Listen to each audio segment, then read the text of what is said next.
I kinda feel sorry for Gen Z.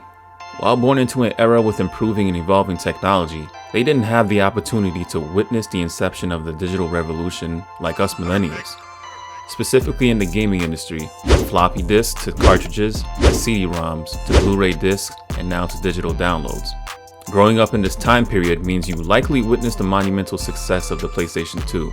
Owning one of these consoles also means you most likely played one of the greatest action hack-and-slash survival horror gaming series of all time, Onimusha. And if you didn't, Motherfucker, are you out of your damn mind? When Netflix dropped the animated series trailer, I immediately hit up my brother with this message. Onimusha is one of those classics in Capcom's archives that needs to be revived for the current generation, thriving in its success as one of PlayStation's greatest hits during the PS2 era, alongside other classics like Metal Gear Solid, Soul Reaver, and Devil May Cry. As an Onimusha fan that beat all the titles and an avid follower of Master Teacher Kim Jung-gi, there was no option but to be all in. Big shout out to Deary Bloxy Luxy, Blue Hefner, and MDO7 for your continued support on Patreon. Those who would like to join their ranks in supporting the content on this channel, make sure to check out the links in the description. Now let's dig into Netflix Onimusha. Load it up.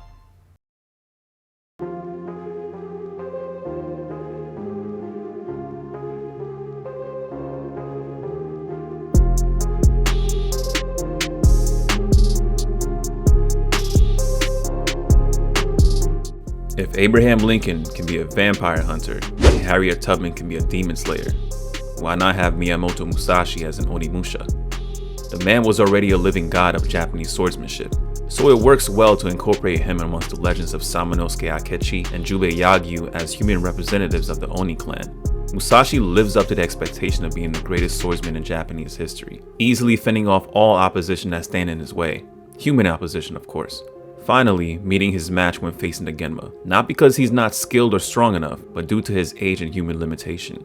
We are witnessing an out-of-prime Miyamoto Musashi that is still too much for any warrior of the day. Even though he considers himself to be weak, it sets the stage for him to consistently train, and in that process forever leaving him worlds apart from other swordsmen who would like to catch up. But I'm glad that the Genma are used as a formidable challenge for him to grow as a warrior who is on a quest to continue to find strength. This sets the precedent for the show to honor the series' focal point of action hack and slash by involving the greatest swordsman in the country's history, pitting him against other swordsmen and testing his swordsmanship against literal demons. The action becomes the focal point from the inception of the show in episode 1, being pit against several warrior monks and gaining access to an Oni gauntlet, all the way to the end of episode 8 by fighting one of his greatest rivals from his prime, who was turned into a Genma, Sasaki Kojiro. There are constant moments that showcase why Musashi is such a great warrior, not only with a display of his swordsmanship, but highlighting the main reason he is such a great swordsman, his mindset. Musashi's personality is neither benevolent or villainous. It's fluid and shifts depending upon the situation at hand, by consistently never revealing his hand, and I mean literally. Majority of the time, his arms are inside his clothing, so essentially, his arms are fully rested and preserving his energy until needed. Always observing his atmosphere to analyze what he's up against and being able to decipher accurately who is an enemy, a friend, or a pawn. Then every time he is met with an uncertain or difficult challenge, he'll find the time to train in order to refine his skill for the upcoming confrontation, displaying the focus and high-level swordsmanship that continues to amaze his entourage for this mission. Combining such a refined swordsmanship with the power granted by the Oni is the perfect combination for the viewer's eyes to experience pure ecstasy, especially when he is tasked to take down high-level Genma like his former rivals in the Yoshioka brothers and Sasaki Kojiro, all the way down to Lemon's henchmen.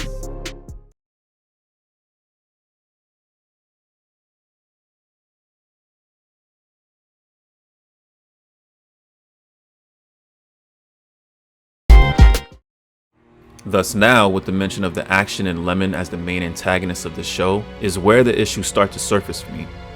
It's not there's anything wrong with the action in the show, it's the direction they went with displaying how it works in the world of Onimusha. For instance, when using the Oni gauntlet, it is very important for the user that is granted the power to consume the souls of slain Genma. While this does take place in the show, it only happens once, which is odd due to the fact that Genma souls were used to increase the power of the gauntlet as the protagonist continues on their journey. Especially since this gauntlet has a dragon orb already in it. It's supposed to grant the user the ability to use a special weapon based on its special properties. If it did not contain an orb, the gauntlet's eye would be closed, similar to how Samanosuke's gauntlet was when he traveled into the future. Plus the whole narrative of the Council of 12 Oni being portrayed as these bloodthirsty otherworldly beings who are fiending for Genma souls. And because of that, the wearer fears being consumed by the power of the Oni. It really shouldn't be a thing. They're supposed to be the allies and protectors of humanity. So for someone like me who played the games, it doesn't make sense and will instantly be off-putting. Not to mention how it drastically affects the finale of the show, making it so illogical that I'm left puzzled. None of this tops off how incredibly pointless the main antagonist of the show is.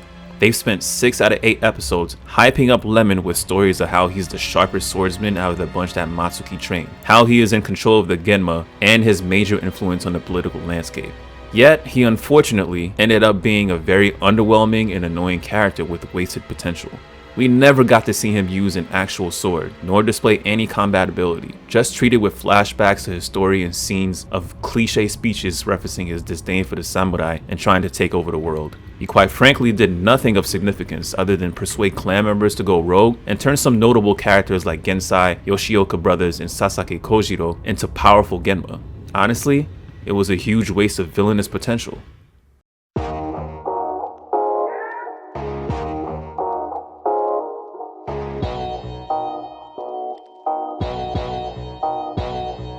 Onimusha wasn't a bad show. I think it's maybe one of the best video game adaptations we've seen so far on Netflix since Castlevania.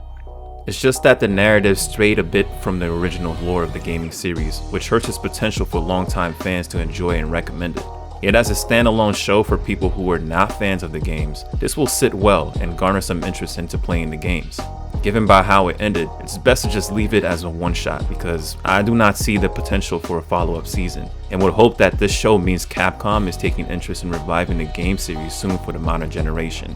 Make sure to leave a like and subscribe to stay locked in on new videos coming down the pipeline. You know the vibes. It's Kaizoku Sleven. Appreciate you.